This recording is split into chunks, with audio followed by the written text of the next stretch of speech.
Tom, good morning. Morning, Steve. How you doing? Doing great. How about yourself, sir? Excellent, excellent. Very good. I want to introduce you to our guests, Sure. Tom Bodin. Tom is a certified financial planner with Buckingham Strategic Wealth. Tom also has a title of Practice Integration Advisor for Buckingham. And Tom works across the country, and specifically that title suggests you specialize in working with, not exclusively, but certainly independent dentists and physicians, correct? Yep. And full disclosure, Crossroads Tax Advisors is a dental accounting firm. We work with Buckingham and specifically Tom with many of our clients. And we were talking a few weeks ago, Tom, and what really gave rise to this video idea was clients that ask us about investment options in a new practice. Sure. So as you and I began talking about this, we thought it'd be a good idea to create a two-part series. This video series we'll do today will focus on the new independent practice owner that wants to get started investing. And the part two that we'll do here in a few weeks will be more for the established practice, more sophisticated investment options and ideas around that. So let's get started with setting the stage with the new practice owner who, as you can imagine, their head's on a swivel, right? Oh, yeah. Whether they start the practice or they buy the practice, they are instantly an entrepreneur. They have a lot of business decisions to make in addition to the clinical responsibilities they have. So when a client asks me, hey, what's the first step in getting started investing or working with a retirement plan? Walk me through what some of the options are for a new practice owner. For sure. Would want to highlight that they've already made a great first step in investing when it's a new practice owner that's purchased a practice. Great investment, why we enjoy working with those clients. As you said, they immediately step into not only continuing their clinical work, but that CEO role of being a small business practice owner. And with that comes some pretty cool opportunities in terms of wealth creation using tax-deferred vehicles. So before I kind of outline some of those, important to recognize if you've got free cash flow available to invest, opening an after-tax account, making sure you've got a proper portfolio built around your personal financial plan and your risk tolerance is a great starting point. But as a business owner, you've got these qualified plans that when you really kind of have a sense of where cash flow is going, where cash flow is going to be going in the future in the practice and how it fits in your personal lives can be really huge plans. But given cost and obligation, going too big too soon can be problematic cash flow wise, stress wise. So when we work with new practice owners, really want to make sure we explore those first couple of years of ownership where you've got a lot of deductible expenses and we're able to work with great accountants and great tax planners like you guys. We've got a heads up of what we're going to be looking at in terms of that income. If an IRA, an individual retirement account, fits the cash flow, fits the tax plan, it's a really low cost, easy way to start saving in qualified plans. Next level up would be what we call a simple plan. That starts to incorporate the business in it. That IRA, individual retirement account, is what it sounds like. It's at the individual level. At the simple level, then we start to bring in the practice. We've got some of your staff involved. And in the IRA, where we can defer $6,000, now in the simple, we can defer $13,500. Next level, then is the 401k without a profit sharing plan. 401k without a profit sharing plan takes that $13,500 of a simple, kicks it up to $19,500 in deferrals available to the doc. Then for young dentists, the last plan that we look at before we start getting into some really sophisticated plan design is going to be a 401k with a profit sharing. A lot of different pieces come together in terms of managing that. But you take that $19,500, you kick that up to $58,000. Okay, some of the costs and the complication becomes well worth it, but we want to work with young dentists to make sure they understand what that track looks like. What are some of the goals we're setting on the production side of things? How are we monitoring costs? How are we working with the rest of their team in terms of their tax strategy so that it fits in cash flow, provides for the personal kind of financial lifestyle that they want as a practice owner, but also, takes into consideration that long-term plan and our long-term tax strategies. So the options for the new practice owner, probably in this order, are IRA. Yeah. Simple, benefits them individually. Second step would be a simple retirement plan. Yep. And lastly, a 401k with the option to have a profit share component. Yeah. And I assume that cost or expense to the doctor and the dentist is relative to making those moves. It goes up as you graduate into those plans. Is that fair? It's totally fair, and need to look at the two elements of the cost. First element is there's going to be a bit of a cost in terms of what you're doing for your staff. So knowing the demographics of a practice owner's staff and their employees can give us an ability to estimate those, find the right TPA, third-party administrator, find the right plan design in terms of how it's built, because IRS, DOL are always going to have some stake in how these plans are administered.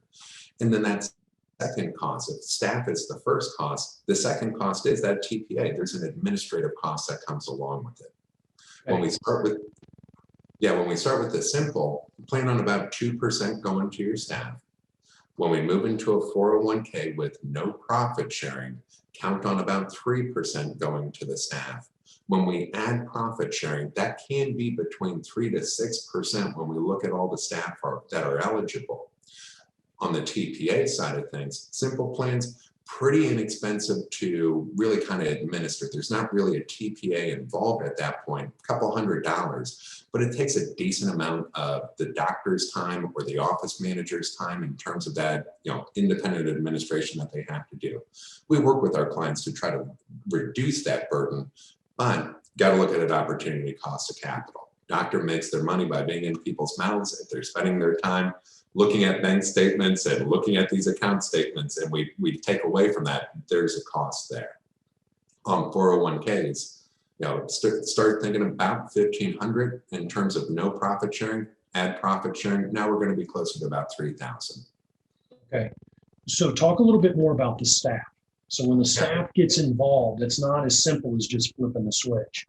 Walk us through a little bit about how the staff is kind of reviewed and identified through this process of 401k, because you look at staff age, correct? Oh, yeah. And talk about that a little bit. That's something that's new to most of these owners. And they're not real familiar with kind of what that investigation of the team is like when they start a 401k. Got it. Yeah, for sure. So when it comes to 401ks, large qualified plans, Department of Labor and IRS have their non-discrimination rules.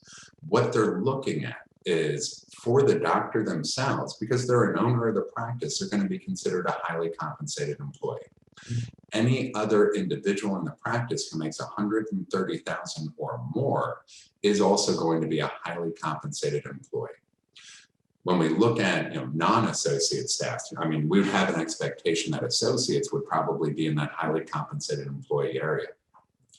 When we look at non-owner staff, non-associate staff, they're often going to be below that highly compensated employee threshold. And when the IRS does the non-discrimination testing, or DOL does the non-discrimination testing, they're looking at the average benefit received by both of those groups. First and primary variable that they look at for that average benefit is going to be the compensation and the financial benefit. But they also age weight that. So younger, less expensive staff, from a profit sharing allocation perspective, can generally be better.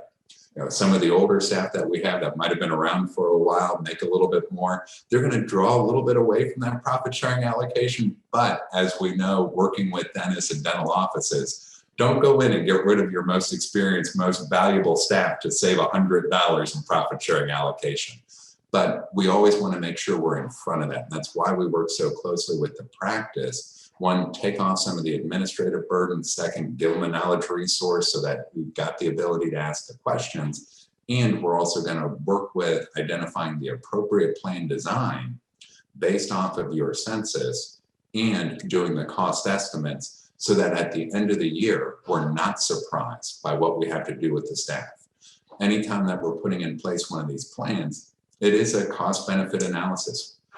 Building it too large of a plan, too expensive of a plan before we've got the ability to fund it, it's going to erode on that benefit to it. Always want to make sure it's in the owner's best interest to keep moving up these steps so that we can really make sure that their full financial plans looked after and the advantage and benefits they have as an owner are taken advantage of as well. Tom, sometimes the plans that the staff participate in means that their investments are managed the same way that the doctor's investments are managed. And in other cases, it's individual where the staff member can make investment choices on their own. Help me understand the difference between those two, if you would. Of course. Yeah, there are two 401k investment designs. One's called a common pool, and it puts everybody in the same investment portfolio. When we are designing those plans, really we look at the doctor's financial plan to guide the design of what that portfolio is going to look like in terms of the investment profile. But also want to make sure if we're being too aggressive or not, that we fit all of the requirements, that it's a well-diversified portfolio for the staff. Again, because there's a level of DOL testing in terms of that portfolio. You use that plan when we want to be as low cost as possible. So if we have one or two staff, similar age, and we're really building out this plan for the docs, so think kind of some of the specialist offices that we work with, that can be an appropriate tool. When we start to have, and there are ways to exclude associate dentists, but if we've got two owners, different age groups, or if we've got staff who are saying, we want to have control of our investment profile, that's called a daily valuation plan. That's a plan that's designed to make sure that staff are able to look at their portfolio on a regular basis. They can make changes into their portfolio as that comes up. And that becomes another area. In both of those designs, when we introduce, and then every couple of years thereafter, hopefully when we're on the other side of COVID, we'll come in person and do the employee education, or we'll set up some time to do some screen sharing and talk to the staff. Always want to make sure that the doc is not feeling like they're responsible for explaining to their staff how to invest for retirement. Sure. That's part of our responsibility. Okay. So for the new practice owner, as we summarize this, we have individual investing options through an IRA. Yep. We have a simple retirement plan that they would graduate into. And finally, the 401k with perhaps a number of bells and whistles attached. Could be a profit share, could be a pooled plan. Employees may individually manage it. There's a lot of options with that. You've also mentioned a third-party administrator, and a lot of folks aren't familiar with that. Maybe you could explain what a third-party administrator is. It's often called a TPA. Why is it important, and what do they do? Yeah, it's a great question, because for a lot of practice owners, that's the first time they're ever interacting with this thing called a TPA. So what a TPA does is they're going to be responsible for the testing of the plan. They do the plan design. When it comes to 401k plans, when it comes to defined benefit plans, which we'll touch on more in the second video, that testing that the Department of Labor and IRS do is immensely complicated, much more complicated than we want to discuss on this call. But your third-party administrator is going to be the one in front of doing the testing at the end of each year. They're also going to be doing the annual filings. Kind of 5,500 is the common term for what we have to file with the government, as well as the reporting back to all of the plan participants. We'd be responsible for reporting back the investment piece of it. But in terms of what are the benefits, how is the vesting schedule moving forward, who's in the plan, how is the plan tested and designed, that's where we want to be working with that third-party administrator. It's good to keep them as a separate unit from your investment manager and your financial planner, because it provides that arm's length to have that independent third party that's really looking over everything that's happening, making sure we're in front of what our questions are. And not all TPAs are created the same. We talked about some of the common pool versus daily val. When we look at top heavy plans, when we look at, which we'll do in the second video, paired plans, there are a certain level of actuarial talent that you want to bring to the table. And so a lot of the third-party administrators that we work with our shared clients do have a specialty in small business owners, in medical professional providers and settings. And so you really want to make sure that you're working with the correct TPA so you get the best bang for the buck, because it's that level. When I talk about administrative cost, that's the TPA cost. Okay. Thank you. We're going to do a part 2 video series in a couple weeks, and that will focus more on maybe more sophisticated investment options, retirement planning. You mentioned defined benefits. We'll talk a little bit more about the tax associated with some of those products available and how much a dentist might be able to pull away through those as they become more mature in their practice. And I'll also leave with our viewers a tip, more than anything else, that Tom and I have discovered in working together.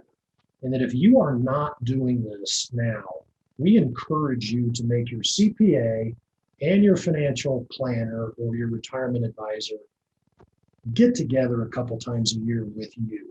Imagine that. So one of the things we enjoy the most about working with you and Buckingham, Tom, is we're able to have at least 2 meetings a year with our clients together in a Zoom meeting where we turn everything off and we talk about the plan and cash flow and how much do we have in the business bank account first? How's money at home? How's income going to you? How's that going?